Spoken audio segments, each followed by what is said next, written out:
Could your home use a little tender loving care? Are you thinking about a home improvement project? Adding a room, remodeling the kitchen, building a deck, or installing a home theater? Before you crack open your wallet, you might want to listen to tonight's show. We're going to look at what projects make sense from a financial point of view. Welcome to the Mike Young Real Estate Hour. This is Diamond Certified Real Estate Broker Mike Young, along with co-host Dennis Casey. Hello. And we love to talk real estate. That's just what we're going to do tonight until 8 o'clock, and every Friday night from 7 to 8 p.m., right here on KSCO AM 1080, Listen and Be Heard Radio. Our phone lines are open at 831-479-1080. Your comments and questions are welcome. This morning I was browsing through the AARP Magazine. I don't know how that magazine got into my house. No old people here. But this article was about return on investment for various home improvement projects, and it caught my eye. The number one project in terms of return on investment was attic insulation. In this article. True. That struck me as odd, and when I ran it by Dennis, as you can tell by his tone of voice, was skeptical. Of course, he's skeptical of pretty much everything. No, I'm not. Oh, maybe I am. I don't know about that. Yeah, I'm not sure about that. I actually looked at a different article that had 6 projects suggested. These are bang for the buck, return on investment things you can do to improve the value of your home. I'm going to run them all by Dennis, and we'll discuss each one. If you have a question or comment, we'd love to hear from you at 831-479-1080. Especially if you have recently done a home improvement project or are planning one, or if you're in the building trades and want to share some tips for our listeners, we would love to hear from you. Again, that number is 831-479-1080. Now, I read several articles, and it seemed like the number one in all of them was replacing your front door. Really? That's a good one. We talked about this before, and it's a good one. It's not that expensive, and it makes that very, very important first impression as people walk up to your house. That's what they focus on. Everybody's got to look at that front door to get in, so you know they're going to look at it. You might as well make it nice and new, and a little bit higher end, perhaps, than if that's where you're going to put your money. That would be a good place to put your money. I agree on that one too. I think including the doorknob and the door software or hardware rather, because like where you put the key in, right around there tends to get scratched up because you miss a few times, and over the years it gets worn down a little bit. We have a tendency, and in all these home improvements, we have a tendency not to notice things about our own house. You almost need a fresh eye to look at it, like the scratches on that front door. Right. And discussing this with Dennis earlier off the air, we were talking about all of these projects depend on what your house looks like now, what features you have now. If you've got a brand new front door, there's no, or if it looks perfect, why replace it? Right. So the same goes with all of these projects, and we'll talk a little bit more about that later as we go along. The second project was new siding. New siding, and that's always a weird one to me because I almost think that siding can sometimes detract from the value of a house. It really depends, of course, and in some ways, I've read that sometimes siding does detract from value. Sometimes it improves the value. It's kind of really dependent upon the kind of siding and the situation, and I don't know, maybe it's a regional thing. Maybe we just don't like siding so much in this West Coast area. I don't know, but that just does not thrill me. What about you, Mike? What do you think? Well, one of the things this article said was, it's almost like you have to interpret it based on your own market. Right. And they actually recommended, as far as just pure return on investment, that you use vinyl siding, which to me screams cheap. It does. That's what it does to me too. Especially in a market like this, and we'll look at the market data later, but when you're paying, $750,000 for a house, you don't want it to look like a playhouse. Vinyl siding does not appeal to me, and I don't think it appeals to most buyers that I work with. It's an interesting thing. I do see that a lot on a lot of lists, and I always wonder about it. And I always wonder if I'm missing something, or if it's a regional thing again. Right. I don't know. It may be a regional thing, and you have to think, what are you covering up? Right. Because if you're covering up something that's really ugly, then maybe it's worth it. But then I think go ahead. And they do make some vinyl siding that's pretty good. You can't really tell until you get up close to it. Yeah. But what I like best is this cement type siding. It's in use a lot. You see a lot of it, like all the houses down in like in the Watsonville, the newer developments down there, like behind Target and that area. They have sort of I don't know exactly what they call it, but it's a cement composite. Well, that sounds promising. I'd like to see that. And it's fairly lightweight. It's maybe not I haven't. I just don't know. Yeah, you probably have. Because it looks just normal. Yeah. But it's they also have all kinds of different, depending on the era that the property was built or the house was built. I honestly, another thing I worry about siding is it's a potential area for moisture to be trapped and cause some sort of a problem. If it's done incorrectly, it can be disastrous. Or just over time, there's going to be cracks and leaks unless you replace it when you replace it promptly when it's starting to get older and cracking. Right. Or just keep it really well maintained and make sure that you're filling the cracks, you're painting it regularly. Right. That sort of thing. Yeah. Painting's a good way to especially if you're close to the ocean. You just have to be vigilant. Or in the forests, or deep in the forest, where underneath the redwoods or something. Yeah. Okay, so and then the number 3 is a kitchen upgrade, but it's saying don't go crazy. Right. Make it. Maybe you don't have to replace those cabinets. Maybe you can reface them.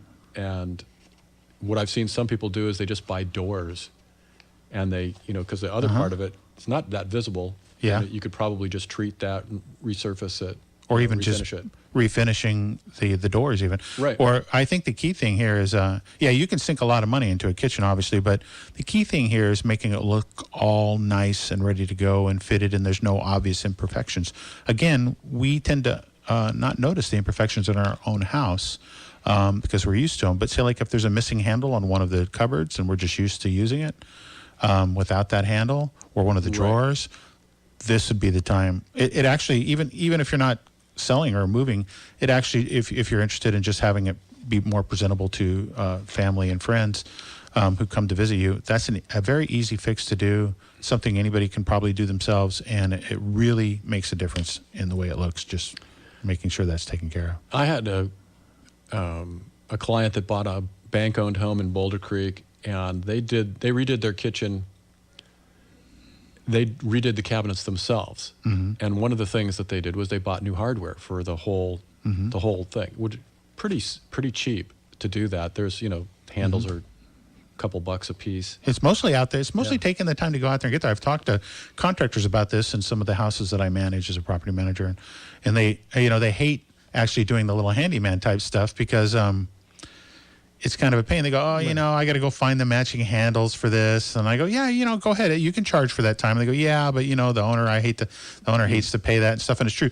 The actual cost in doing a lot of these things is the amount of time you go out to making sure you're getting the right handle, maybe a couple trips down to places. Maybe you have to go online to look for it. That's the pain. And contractors have a hard time billing for that. I mean, they're like, okay, I replaced that handle. It took me like 3 hours to find the right handle, and then another 2 hours to go get it, or I had to wait a week to get it. And, they only had 15 in stock, and I needed 18. Right, all this kind of things. Yeah. So that's kind of a good thing for you to do yourself, or to have a handyman do, who's going to be a little less expensive than a contractor. But that is the kind of thing that'll make a difference. You got all your handles. You have all the paint is new, or the finish is new. That looks great. You don't have to go in and replace all the appliances and rip out all the cabinets and put in new cabinets. That's very expensive. Just making everything look put together, finished, and not broken and in disrepair is what we're talking about here. One thing that's a little bit more expensive, but I think is worth it in most cases, would be granite. I'm talking, in a Santa Cruz type market. I think I have to agree. Yeah, you're right. Or any market. And that's a big cost, but boy, it pays off, I think. Because especially if you're trying to sell your house. Yeah, if you're trying to sell your house. where do people start looking for houses? They look at pictures online. And one of the first things they look at is, do you have tile or do you have granite? They really do. That's a really good point. It's one of those expenses that is worth it. And I mean, I grew up in a house, probably like everybody else my age, with tile counters. Yeah. And it seems like anytime you have a tile counter that's over a couple years old, there's a cracked or there's a missing tile. Yep. And it's pot luck whether you can get one that matches. So that is just an innate thing about tiles. Yeah. You're going to be, you got to live with that. Or there's some little corner of grout that you cannot clean properly and it's stained and it just looks bad. Right. It's true. And it's not just granite. It's some kind of new thing. There's soapstone, there's quartz, there's even glass, there's even butcher block. There's a lot of options to choose from. But an updated counter with a very nice finish, light granite, that's the way to go. That'd be the big expense that might be worthwhile if you were thinking of selling your house or even just upgrading to make your house look nicer. Yeah, and you can actually do granite tiles, which don't tend to crack. Oh, really? I didn't know that. Not nearly as much. I mean, that's interesting. You have, I've seen that where you have like foot square type granite tiles. Big squares, right? Right, and with really small joints. So it's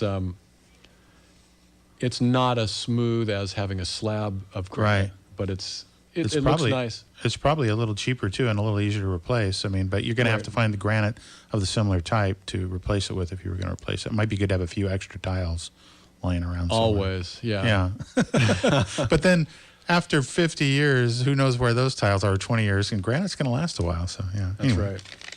Okay. So here's another one. Deck and patio additions. Yeah, except doing those without permits is kind of the issue here. If you were just to do it without a permit, it's pretty cheap. It's not as expensive as you would think in most situations, to do a patio. I think you need a permit for a deck, though. In fact, I know you do. Yeah. So, and you'd be surprised where they're not going to let you put decks in a lot of places. There's huge setbacks from the lot lines for decks and things like that. But those are really nice. We live in a very wonderful climate here in the Santa Cruz area, and a deck or a patio is a real advantage for a home. A nice deck or a nice I agree. patio. I think you have to be aware of where you are, and I've seen people try to jam in decks where there's really no room for a deck, right? That sort of thing. And I just use common sense on that, but yeah. Sometimes, like if you're right next to a busy road, you're not going to sit out there. Yeah, if it's too noisy or something. So, I love to be outside, and I spend a lot of time out, and I have a little patio in the back, and I spend time out there. But you're not next to busy traffic noise or anything? No, nothing like that. Yeah, that is nice. It is a really huge benefit. And I would say on the decks, take a little extra money and use the proper materials. Oh, absolutely. Use pressure-treated wood for all your underpinnings. And also, I would consider, at least price it out to use the Trex or something like that with the, Yeah. Termites don't eat plastic. No, they don't. Nothing eats plastic. It's going to be a problem later. But for right now, it makes a great deck. and here's the thing, I mean, wood is nicer, but let's be serious. I'm guilty of this too, what I'm about to talk about. But if you have a wood deck, even if it's pressure treated, you really should be treating that with some kind of stain or paint every couple of years, maybe even every year. And who does that, right? Who does that? You're supposed to do that, but who does that? It's not that hard. I mean, no, it's not. It's pretty easy. But put in a little bottle. I mean, a little like one of those little pressure bottles that like you'd use for weeding your garden. And yeah, you should. Yeah, try to do that. Certainly do that if you're, getting ready to have family or friends over, or getting ready to sell for sure, something like that. Really great idea. Pressure treat. Do the latest stain on your deck that you have, even if it's, you go, I'm putting it on wood that's falling apart. It's still worth it to do it that way. I mean, it'll look better. It'll sell better. It'll look better. Yeah. It'll look better. I mean, all the tell people, be honest about it. They're going to know anyway. They have a home inspector. They're going to, you're not hiding anything from anybody. So. All the termites will be brown. They'll be slowed down. Seriously, that's really what it's for. Not only does it look better, it's slowed down seriously. And be careful of what chemicals you use, because God knows what some of them do. We don't know. Yeah. Now the fifth one really depends on what kind of house you have, but it suggests converting an attic into a bedroom. And then again, this might be a regional thing because, yeah, a lot of our houses don't really have attics that you can convert into a bedroom, and you really need a permit to do that. And they're almost never going to give that to you in our area, I would say. Yeah, it might be problematic. I think People do it, but because without I mean, the permit. idea is you've got a floor, you've got walls already there, so all you have to do is finish them, and it's much cheaper than, say, building an addition on the house. Yeah, if you have that area, doing something up there, even without a permit, might be a great idea just for you. Maybe not as a bedroom exactly, although it could be used as a guest bedroom or something, but something as more office space or even nicer storage space. Because if you have like one of those little scary attics that's kind of hard to get to and really painful to go to, you put stuff in there. Are you really storing it, or are you putting it there for your heirs? Because you're never going to go back up there again until you die and your family goes through it. And that's the problem with many of our storage areas, like attics or even basements. Although we have even less basements than attics. Is if it's not, even if it's just a storage area, if it's a very unpleasant place to move around and be or breathe, then you don't access the things that you put away for storage there. So there is value in making a storage area a nice, accessible space. Kind of a takeoff on that. I had a client a couple of years ago who lived in a one-bedroom condo, but she was upstairs, and above her there was just attic space. Mm-hmm. And she converted that into a really cool storage area. That's nice. And in a one-bedroom condo, you have storage area is at a premium. Oh my gosh, yeah. She finished it off really nicely. It had light. It had uniform flooring. It had one of those pull-down stairways where you just pull it down out of the ceiling and fold it out. You're going to have far less trouble with any kind of county problems. They really don't bother you too much about storage space. And I think that's what sold that place. She got a much higher price than the same unit that I sold her neighbor's unit like 6 months later, and couldn't get nearly that price. So it was interesting. That is a wonderful, I think we have right here a wonderful example. And it's unique to a particular house. Not all houses, most houses are not going to have this possibility. And this is the case with all these. This is a great upgrade. And it truly is an upgrade. It's not even a maintenance thing. It's a true upgrade to do that. Right. The last one on the list on this particular article was a new garage door. And that's a great one, I believe. I really believe that's a good one. I do too, especially if you've got an older house and you don't have an automatic garage door opener. People kind of expect that these days. Yeah. And that's true. I know a couple people who've done that, and it really makes a difference. And I love those garage doors too that have like a window layer in it, so that it just uses natural light to. You can use it while you. Right. That's a great idea. Difference. But just what you were talking about, you don't want dark, scary looking areas. Yeah. For rats to breed in or something like that. It's just whatever goes through people's minds. Yeah. And so garage door is a tremendously good one, and it's not very expensive actually. It's not cheap, but it's not very expensive. It's actually the time to go. Okay, if you have the money. I mean, if you don't have the money, you do what you need to do. But if you have the money, it's the time to go. Okay, $1,000 for the average garage door, $2,000 for the one that really looks nice. That's probably the time to go ahead and go for the $2,000 if you have that money, because it'll certainly be. You'll get more than that money back if you're selling the house, and you'll get more than that money back for the value of how the house looks to people who come and visit you and family and friends and that sort of thing. Or appraisers if you're refinancing. Seriously, appraisers if you're refinancing. Don't think they're not affected by things like this. They see these things, particularly from the outside, and it affects their view. I mean, I have no question about it because I've seen it happen a million times. Well, they've got little boxes to check. Yeah.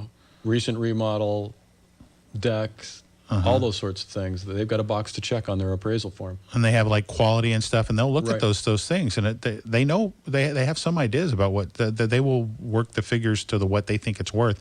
And if you have a nice front door, a nice garage door, these things are the first things people see. They know that increases the value. Right. Well, one of the things that's interesting is that sort of what all these projects have in common is they're all pretty low maintenance. Not things that you have to take care of once you've done. For instance, a high maintenance project would be a pool.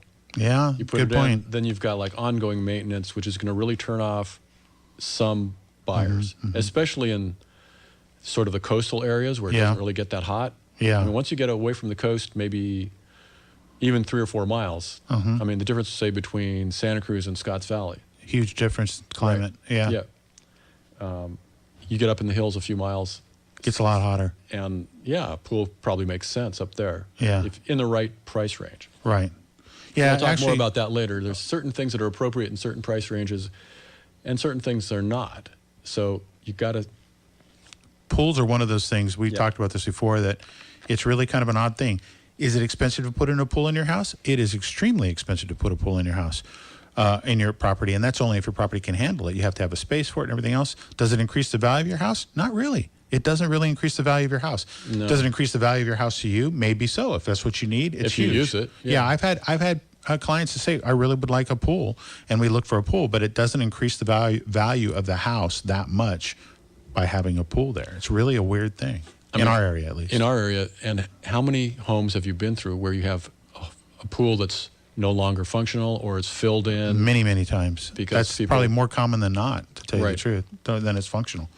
Yeah, and those are actually a definite, they Right. hurt the value. One owner wants it, the next one doesn't. Now, that's the thing, too. I'm working with some people right now. If you have a pool that's not working and you're thinking about selling the house, if you can get that pool working, tremendous value in getting that pool working. But we're getting ready for a break right now, I think. So we're going to go ahead to break, and we'll be talking to you guys real soon, I believe. Back in about 2 minutes. Back in about 2 minutes.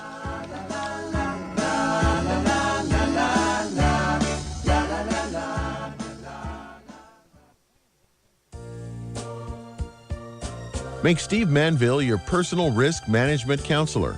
Steve can tell you the best way to insure almost anything. Call the man you can trust for good, honest advice.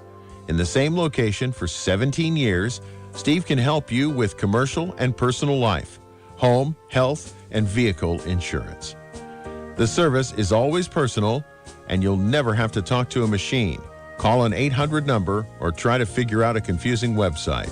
Steve will answer all your questions, advise you on the best deal, and take care of all your insurance needs from beginning to end. Call Steve Manville Insurance Agency, 831-688-4459. Again, that number is 831-688-4459. In business for 17 years, we're a second-generation insurance provider.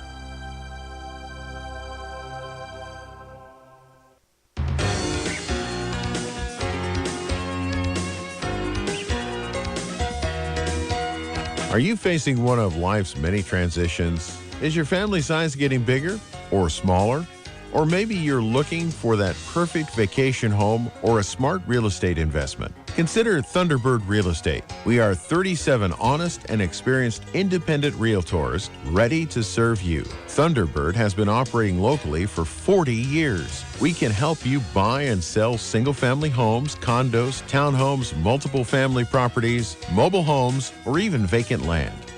Call us at 831-475-8400 or visit our website at www.thunderbird.com. That number, 831-475-8400, and the website is www.thunderbird.com.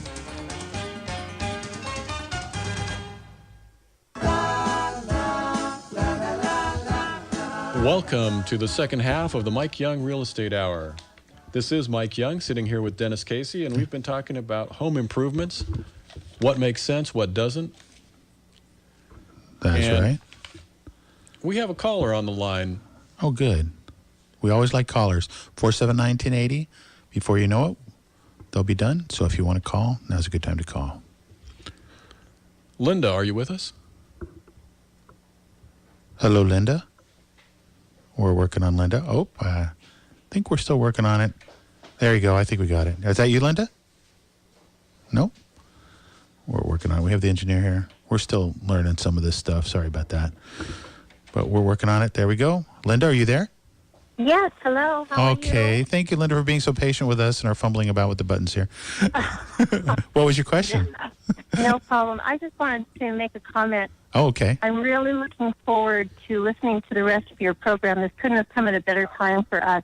We're looking at doing some freshening up at our home. Uh-huh. One subject that you touched on, which I thought was interesting, one of the decisions we have to make is regarding vinyl siding. Oh. We do need to have siding put around our home.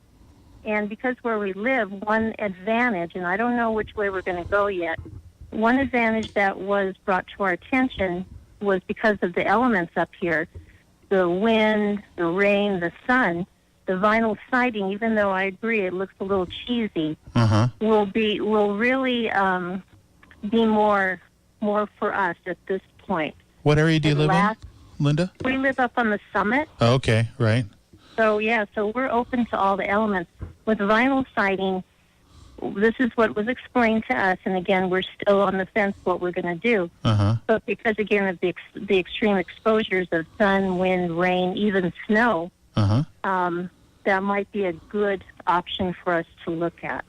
Snow's pretty rare up there, but you do get some snow. You've had it happen a couple times. Right. Yeah. Yes, but definitely the wind and the sun. We've had the traditional siding. Uh-huh. That is, it doesn't last that long. No, it doesn't. That's one of the issues I have with it. What do you think about siding? Again, I have mixed feelings about siding, and realize when you talk to siding salesmen, they are salesmen trying to sell you siding. So it's kind of almost hard to get a good unbiased. Well, you got to put something on the outside of your house. Yeah, you got to put something on that side. Yeah. Yeah. Yes, definitely. It's just something I just wanted to bring up. If I lived in town, no, I wouldn't do it. Uh-huh. But living up here where the elements can be pretty extreme and harsh. Okay, granted, snow, maybe not so much, but that wind, Oh, yeah. the rain, and the sun just beats down on the house. No, and it does. Kills the siding. So that was again, we're thinking. Uh-huh. We're thinking about it. So I'm glad that you guys are approaching all these subjects because it's very timely for us. But I wanted to add that regarding the vinyl siding element. Yeah. Well, thank you, Linda. That was very timely that you called. Do any of your neighbors right. have Have vinyl siding? Yeah. No, because it's expensive. It is expensive, right? Okay. That's another thing. It's expensive. Okay. It's not cheap. About what's the square footage of your house and how much is it going to cost you roughly? Well, let me see. The square footage, it's not approximate. It's between 16, like high 16 to maybe 1,700. Uh-huh. And the quote that was given to us was $23,000. Wow. That includes insulation though, right? Yes. Yeah, okay. Yeah. Now, is that Now, that's for one the entire thing- house? Yes. Now, that does not, one thing the salesman said, he said, once you put this up, you're not going to have to do the maintenance like we've been doing, Uh-huh. painting, repainting, Right. the siding, replacing it even. About how long is it supposed to last? What's the lifespan of this siding supposedly? 30 years is Oh, what that's he good. said. So he's saying you're not going to have to even paint it for 30 years or anything, right? Yes. Yes. I have a question So- for you. So, and it's not the, now I will say the samples he brought out, Uh-huh. they didn't look like the cheapy Sears, Right, that's what everybody thinks of. Yeah, right. we're all pretty worried about that. They figured out we're not going to go for that anymore. So, okay, go ahead. Yeah. So they have some aesthetics to it, but They're you better. know, They're better. Siding is much better than it used to be. What were you going to ask, Mike? You were going to ask something.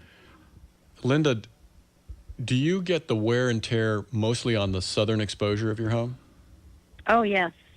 So Yes. I was just wondering is there any way you could just do the south-facing part, or That's pretty good thinking. That's a possibility. and I blend it with the Yeah, existing?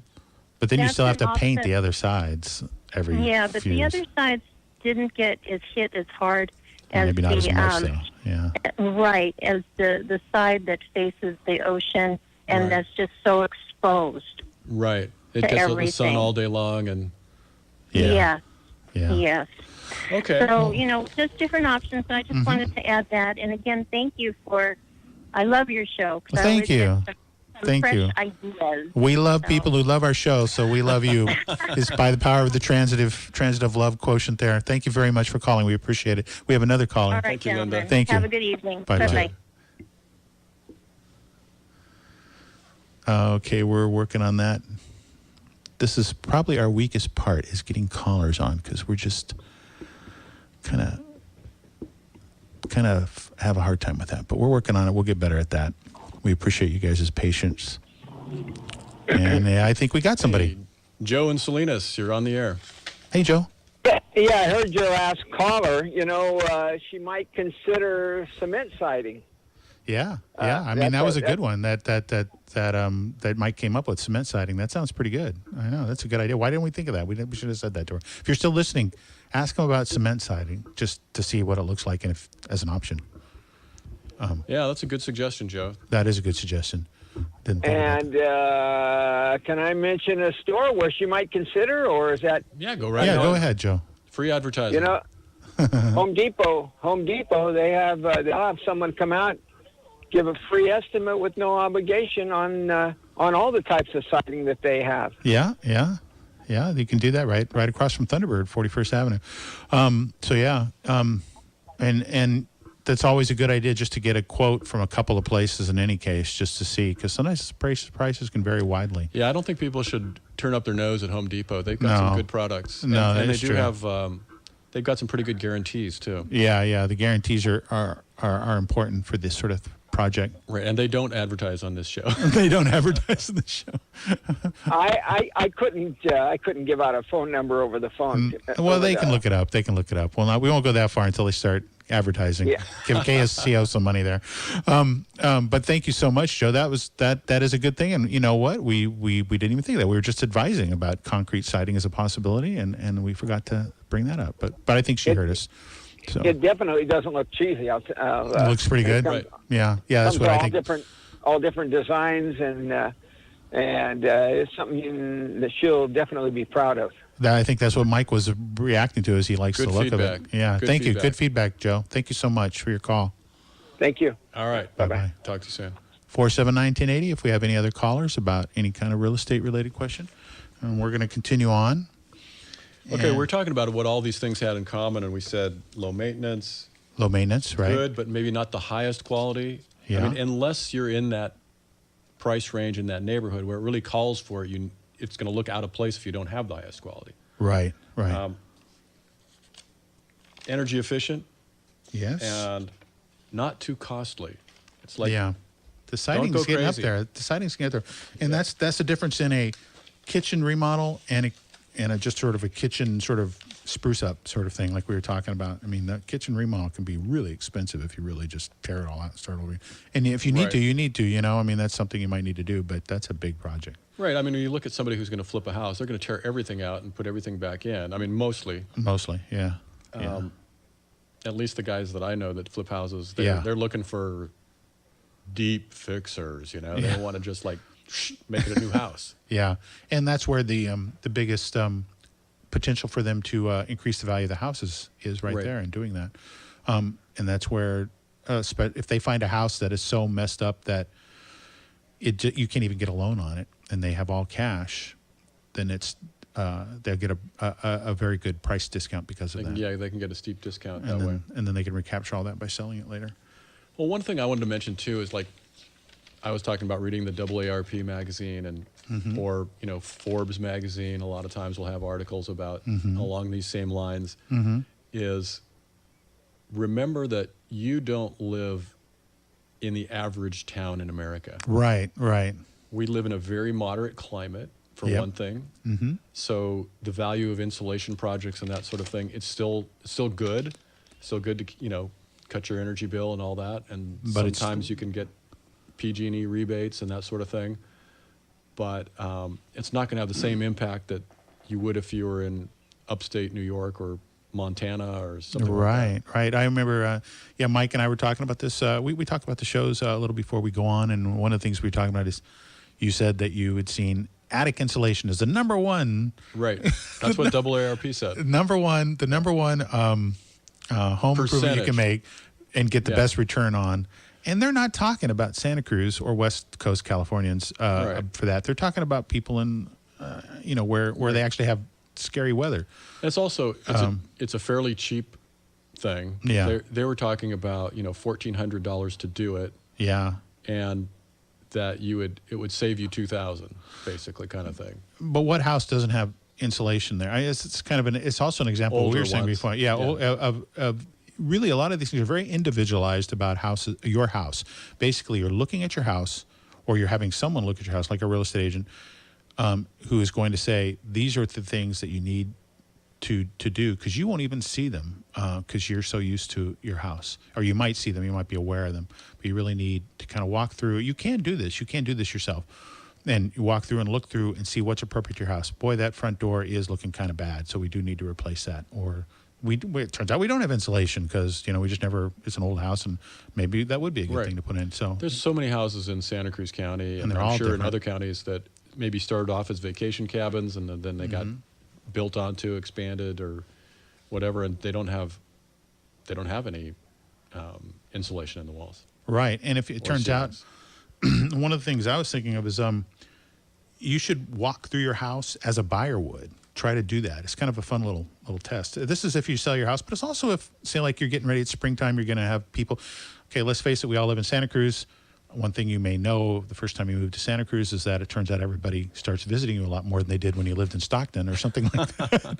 You have people not only visiting with you, but sometimes moving in and living with you before they go and they find a place. Anyway, Santa Cruz is a wonderful place to be. Anywhere, Monterey, all this Central Coast type stuff. So you may want to fix up the house just for your own self if you have that time and a little bit of cash to do it. Walk through the house as a buyer would, even though you're not buying in that case. And maybe even look at some houses, like go to open houses in your neighborhood.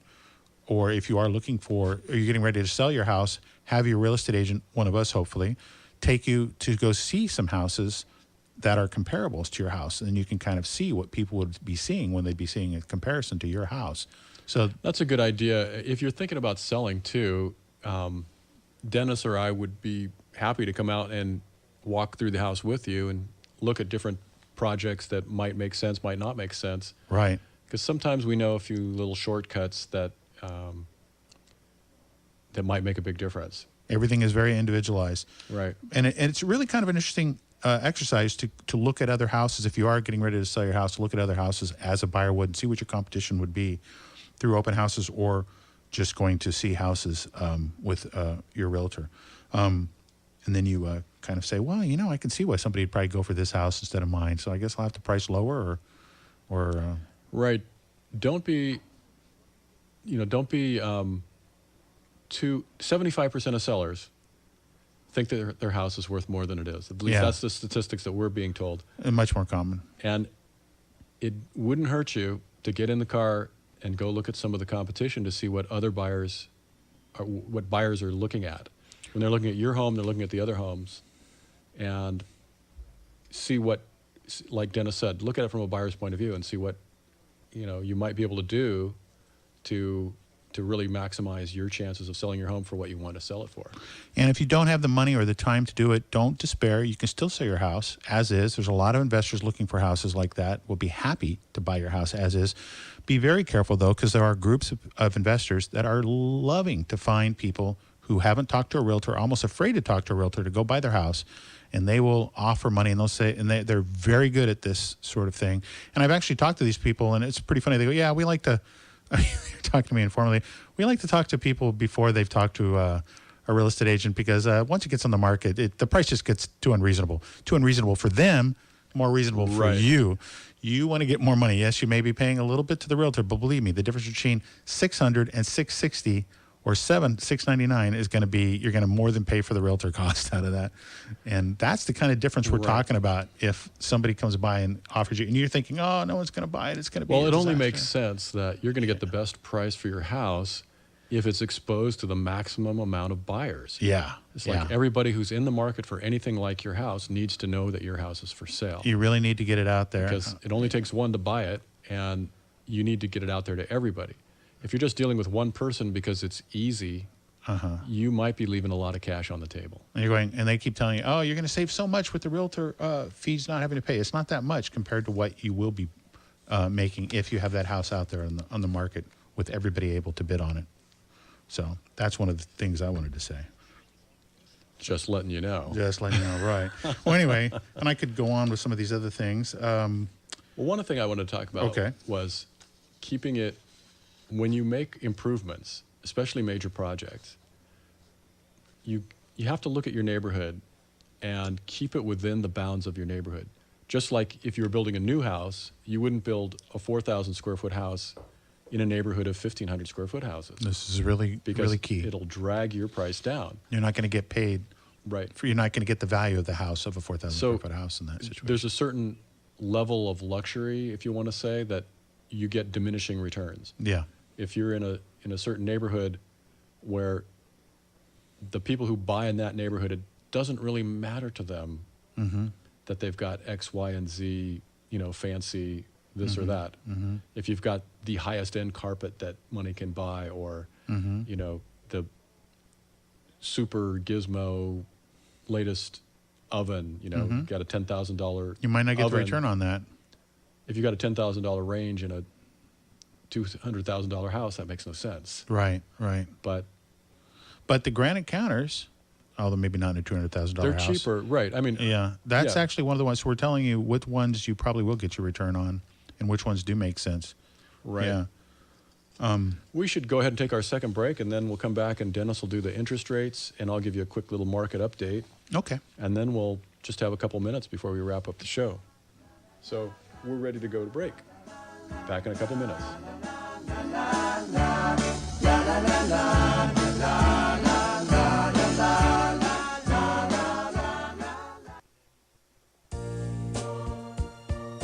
Make Steve Manville your personal risk management counselor. Steve can tell you the best way to insure almost anything. Call the man you can trust for good, honest advice. In the same location for 17 years, Steve can help you with commercial and personal life, home, health, and vehicle insurance. The service is always personal, and you'll never have to talk to a machine. Call an 800 number or try to figure out a confusing website. Steve will answer all your questions, advise you on the best deal, and take care of all your insurance needs from beginning to end. Call Steve Manville Insurance Agency, 831-688-4459. Again, that number is 831-688-4459. In business for 17 years, we're a second-generation insurance provider.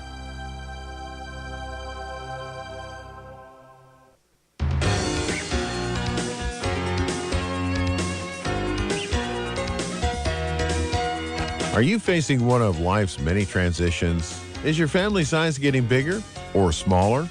Or maybe you're looking for that perfect vacation home or a smart real estate investment. Consider Thunderbird Real Estate. We are 37 honest and experienced independent realtors ready to serve you. Thunderbird has been operating locally for 40 years. We can help you buy and sell single-family homes, condos, townhomes, multiple family properties, mobile homes, or even vacant land. Call us at 831-475-8400. or visit our website at www.thunderbird.com. That number, 831-475-8400, and the website is www.thunderbird.com.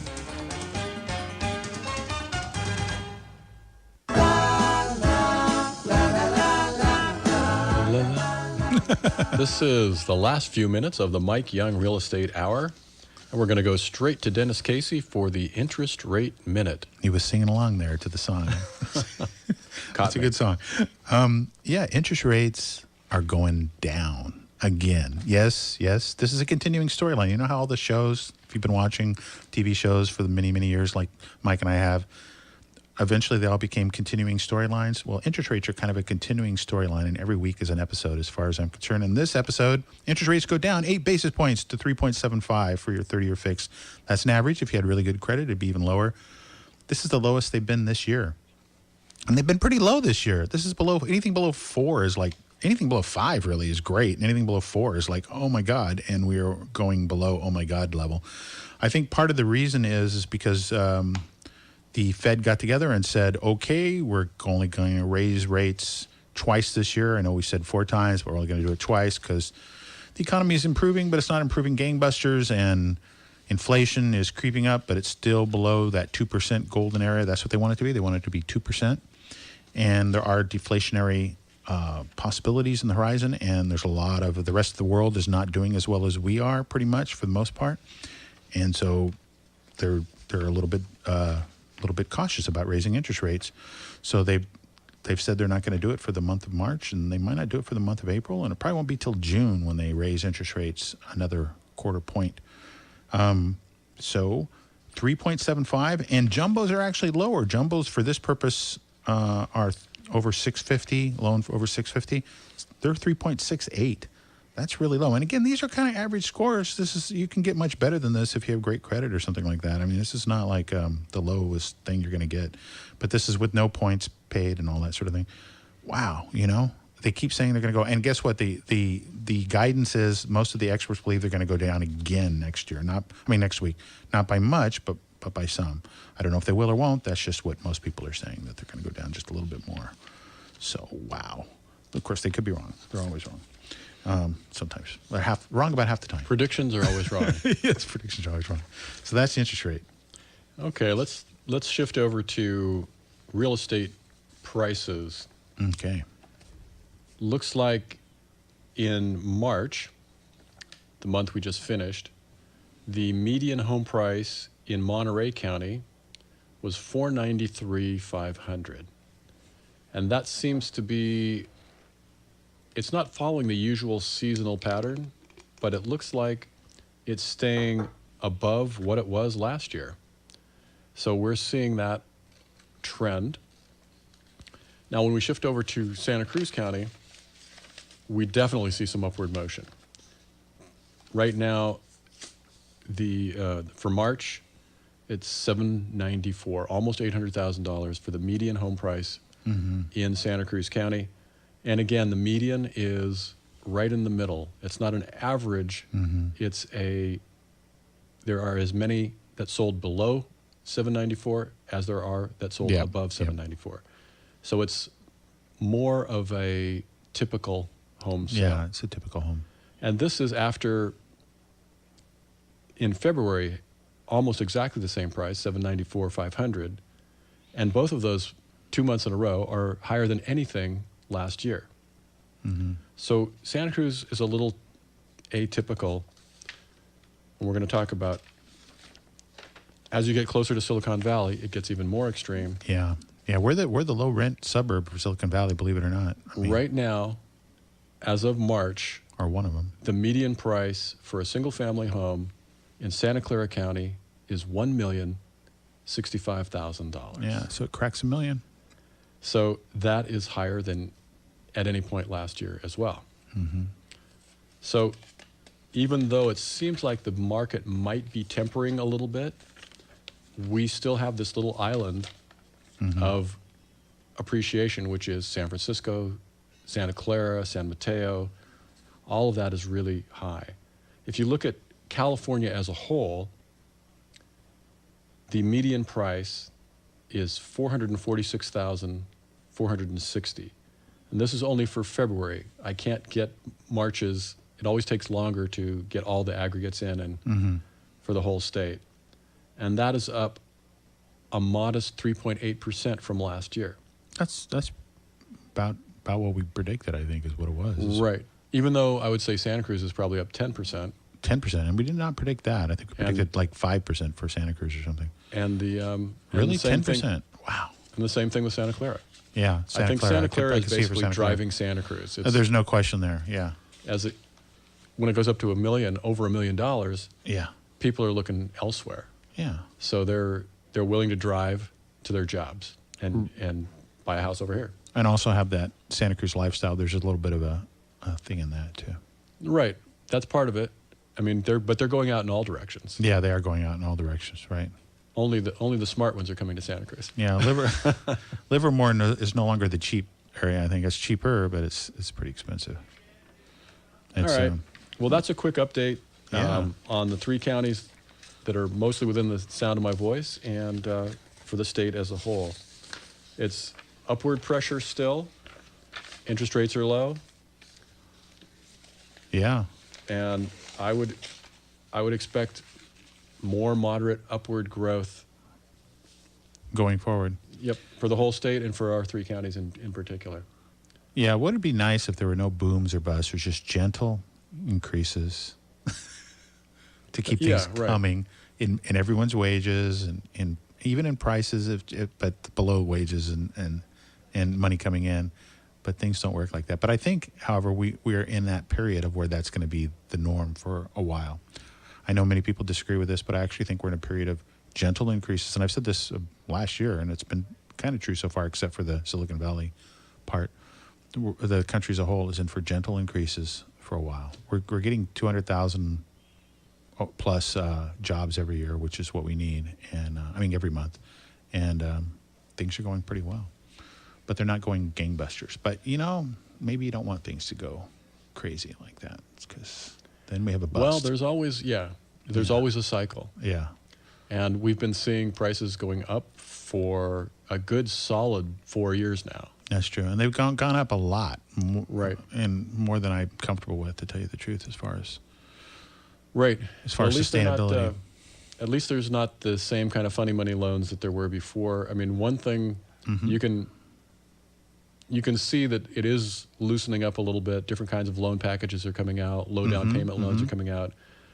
But the difference is you really have to document that you have the ability to pay it back. Yeah, isn't that a novel concept? You have to prove. I think Lewis Black had this as a joke. He goes, "This is the first rule they came in, and I'm not making this up, is that you have to show you can pay the loan." They had to actually make that a regulation. Right. So, Dennis, we're almost there. Yes. How can people get in touch with you if they'd like to have you come out and look at their home, see if it's, if you could make some suggestions to get it ready to sell? 831-227-6930. 831-227-6930, or DennisBCasey@gmail.com. That's Casey with a C. B is my middle initial at Gmail. Dennis B. Casey. Dennis B. Casey. Or 227-6930. All right. Or you can find my number at Thunderbird. And if you'd like to get in touch with me, this is Mike Young, 831-234-1545.